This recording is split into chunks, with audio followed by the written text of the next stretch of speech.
जय हिंद दोस्तों। आज हम बात करने वाले हैं अपने देश यानी भारत में एक नए बने कानून के बारे में। ये कानून है हिट एंड रन लॉ। तो आज हम देखने वाले हैं हिट एंड रन लॉ क्या है, इस पर नया नियम क्या आया है, पहले हिट और रन का कानून क्या था, नए नियम में क्यों ज़रूरत पड़ी, इसकी ज़रूरत आखिर क्यों पड़ी सरकार को। तो आइए हम समझते हैं हिट एंड रन नियम क्या है। हिट एंड रन नियम का मतलब होता है तेज और लापरवाही से गाड़ी चलाने के समय यदि किसी व्यक्ति या संपत्ति को नुकसान होता है और फिर व्यक्ति भाग जाता है या तो उसकी जान अगर चली जाती है, तो भारतीय न्याय संहिता की धारा 104 में हिट एंड रन का जिक्र किया गया है। इसमें ड्राइवर की लापरवाही से पीड़ित की मौत होने पर 10 साल की सज़ा का प्रावधान है। इससे पहले जो नियम थे उसमें हिट एंड रन मामले में मृत्यु होने पर 2 साल की जेल और जुर्माने का प्रावधान था। इस नियम का विरोध बहुत तेज़ी से हो रहा है। तो आइए हम जानते हैं इस नए नियम जो बना है उसमें किस चीज़ को लेकर ज़्यादा विरोध हुआ है और ये नया नियम क्या है। जिस नियम को लेकर देश भर में बवाल मचा हुआ है वह हाल ही में संसद से पारित 3 नए कानून का हिस्सा है।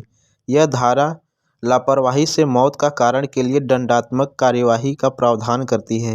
इसमें 2 धाराएं हैं। एक धारा 104 कहती है जो कोई भी बिना सोचे समझे या लापरवाही से कोई ऐसा कार्य करके किसी व्यक्ति की मृत्यु का कारण बनता है जो गैर इरादतन हत्या की श्रेणी में नहीं आता है, उसे किसी एक अवधि के लिए कारावास से दंडित किया जाएगा, जिसे 5 साल तक की कारावास से दंडित किया जा सकता है और या तो 5 साल से ज़्यादा भी बढ़ाया जा सकता है या जुर्माने के लिए भी उसको उत्तरदायी होगा। और हम बात करें धारा 104(2) की, तो इसमें कोई भी ड्राइवर किसी भी व्यक्ति को मारकर अगर भाग जाता है तो उसकी मृत्यु अगर हो जाती है तो पुलिस या मजिस्ट्रेट को सूचना देना होता है। अगर वह बिना सूचना दिए भाग जाता है तो उसे 10 साल की सज़ा और जुर्माना देना होगा। जो अभी का ये नियम है, सरकार ने इस नियम को बनाया है। तो आइए हम जानते हैं कि ये पहले ये क्या नियम था। अब ये संक्षिप्त में आप जानिए। अगर कोई व्यक्ति बिना मजिस्ट्रेट या बिना पुलिस की सूचना दिए बगैर भाग जाएगा तो उसे 10 साल की सज़ा और जुर्माना भी देना पड़ेगा।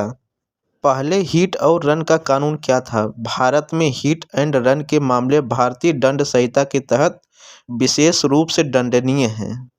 हालांकि जब हिट एंड रन मामले का सवाल उठता है तो धारा 279, 304(a) और 338 सामने आती है। तो आइए हम जानते हैं कि धारा 279 आखिर है क्या।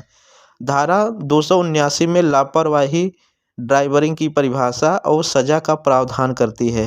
अगर कोई भी ड्राइवर अगर लापरवाही से किसी को धक्का मार देती है या तो गाड़ी बहुत तेज़ी से चलाकर किसी भीड़ भाड़ इलाके में अगर वो किसी व्यक्ति को चोटिल कर देती है, इस प्रकार की जो लापरवाही है उस पे 1000 का जुर्माना, 6 महीने की जेल हो सकती है।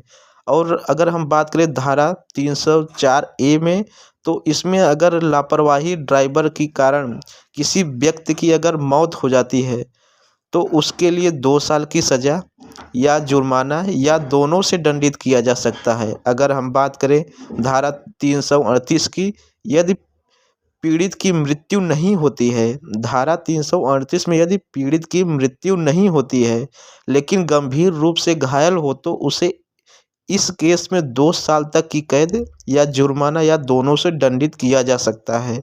आखिर हम ये सोचते हैं कि नए नियम की ज़रूरत आखिर क्यों पड़ी। अपराध स्थल पर या अपराधी के खिलाफ किसी भी सबूत का अभाव होता है। मानिए अगर कोई भी अब ड्राइवर है, किसी व्यक्ति के जाते हुए आप मतलब कि किसी को धक्का मार दिया है, तो उस जगह से जो ड्राइवर है वो अपनी गाड़ी लेके तुरंत वहाँ से भाग जाता है तो उसको अब पुलिस और प्रशासन को जांच को आगे बढ़ाने के लिए उस अपराधी को ढूंढना बहुत ही मुश्किल हो जाता है, क्योंकि उस समय अपराधी वहां से भाग खड़ा होता है। और दूसरी समस्या है कि अधिकारी और पुलिस जब गवाहों की जांच करनी होती है तो गवाह जुटाना होता है, तो गवाह धीरे से मुकर जाते हैं, क्योंकि गवाहों को ये डर रहता है कि कौन झमेला में पड़ेगा, कानूनी रूप से उस मामले में पड़ना नहीं चाहते, इसलिए वो अपना भाग जाते हैं कि हम इसके खिलाफ गवाही नहीं देंगे। इसीलिए सरकार ने नया नियम लाया है। अगर कोई भी ड्राइवर अगर किसी को जानबूझकर गाड़ी तेज चला रहा है, या तो अगर पीड़ित को धक्का देगा, या तो किसी भीड़ भाड़ इलाके में अगर जानकर गाड़ी चढ़ाया, या वो जांच का विषय है, उस हिसाब से उसको 10 साल की सज़ा और उसके रूप में कुछ भी जुर्माना दिया जा सकता है। जुर्माना सरकार या कोर्ट उसके ऊपर लगा सकती है। अगर आपको जानकारी अच्छी लगी हो तो हमारे चैनल को सब्सक्राइब ज़रूर करिएगा और अपने दोस्तों में शेयर ज़रूर करिएगा। धन्यवाद।